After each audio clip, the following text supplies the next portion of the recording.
aso kung himasin at pakainin ng isang lalaki. Ang maamo at madulas na kasili sa Leyte. Alam niyo ba kung anong hayop ito? Feeling close ang hayop sa lugar na ito. Pero hindi aso o pusa, kundi isang kasili. Anong klaseng hayop ito at bakit maamo?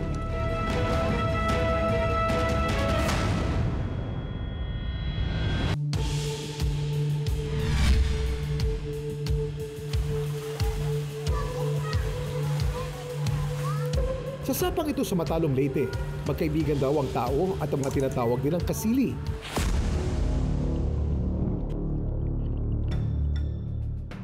O mas kilala natin na igat o eel. Pero di tulad ng ibang eel sa wild, ang igat dito ay malambing daw. Kuha ni Jose Christ, 30 taong gulang ang video na ito. Nalaman ko po ito sa pagliligo dito sa aming sapa. Nakita po namin kasi yung mga kasili dito, maliliit pa. Pero ngayon, marami na sila. Nakikitang binubuhat pa niya ang kasili. Aba, mukhang feel na feel pa nito mga bisig niya. Maya-maya pa, sumisid na si Jose Christ. Ang igat naman parang feeling close na rin sa kanya. Siyempre, sa una natakot ako. Pero nung kalaunan, naging maamo na sila kasi pinapakain namin dito sa ilog o sa sapa. Ang pinakamatanda sa mga kasili ay nasa 10 taon na at ang pinakabata naman ay nasa 2 hanggang 3 taon pa lamang. Alam niyo ba na mas mahaba pa ang buhay ng mga eel o igat? Meron silang lifespan na umaabot ng 20 to 80 years. Ang record para sa longest lifespan ay naitala ng isang European eel na nabuhay ng 88 years in captivity. Dami mo alam, Kuya Kim!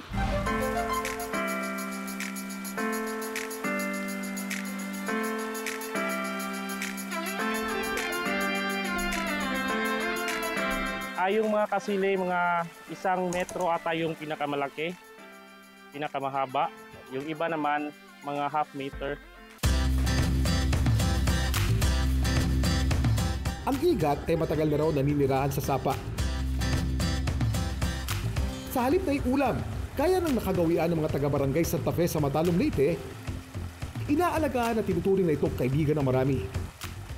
Kung bibigyan niyo po ng pangalan itong igat na ito, anong pangalan po ibigay niyo? Pwede siyang gwapo. Gwapo? Yeah. Bakit po gwapo? Kasi maganda siya, gwapo siya. Pag babae po? Ganda. Ang pinakamalaking kasili dito ay pinangalanan nilang Cassie.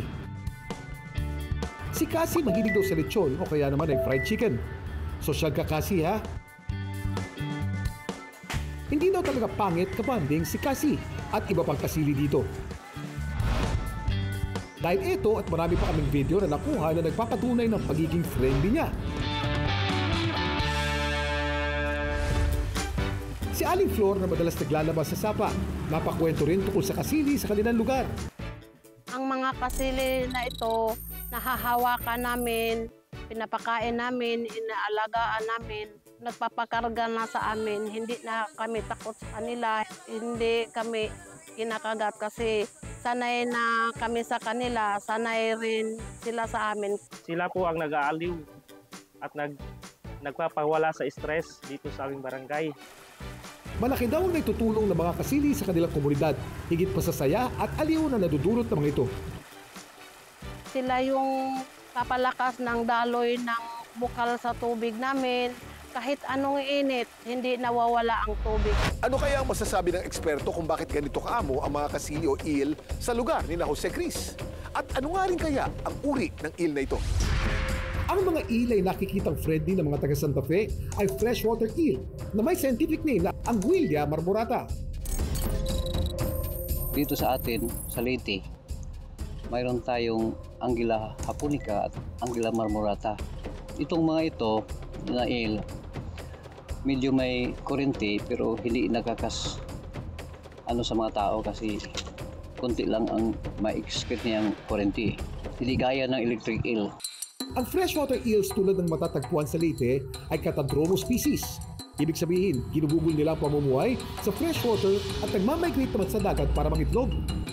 After sa pangingitlog, yung itlog niya at ilbers niya, yung similya ng larvae, madadala sa current wave Doon sila sa shoreline, tapos naghanap sila ng medyo maalat, yung brackish water areas sa river. Babalik naman sila doon sa freshwater kung saan doon sila magpalaki.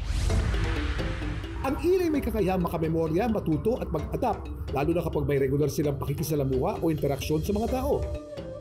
Gaya ng mga domesticated animals, aso, pusa, mayroon din silang utak. Ang eel naman mayroong cerebrum na siya ang nagdidikta sa kung saan siya papunta. Mga labahan, spring na kung saan mayroong mga tao doon, may pagkain, simple naman, hindi sila threatened.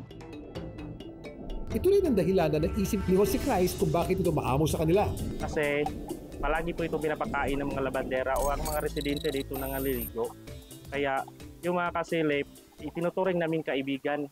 Para manatiling ligtas sa mga kasili, laging nililinis sa mga taga Santa Fe ang kanilang sapa. Ang barangay ay may plano na rin protektahan ng mga ito. Plano ang mga barangay official na gumawa ng ordinansa para manatiling safe ang mga kasili at iba pang mga isda. Dahil sa pagiging maamo at mabait na naipaparamdam nila, kasali na rin ang mga kasili sa nagpapangiti sa netizens sa videos na tampok sila. Kaya naman dapat lang na ipagpatuloy ang tamang pag-aalaga at paggalang hindi lang sa kanila maging sa ibang hayop na ating nakikita.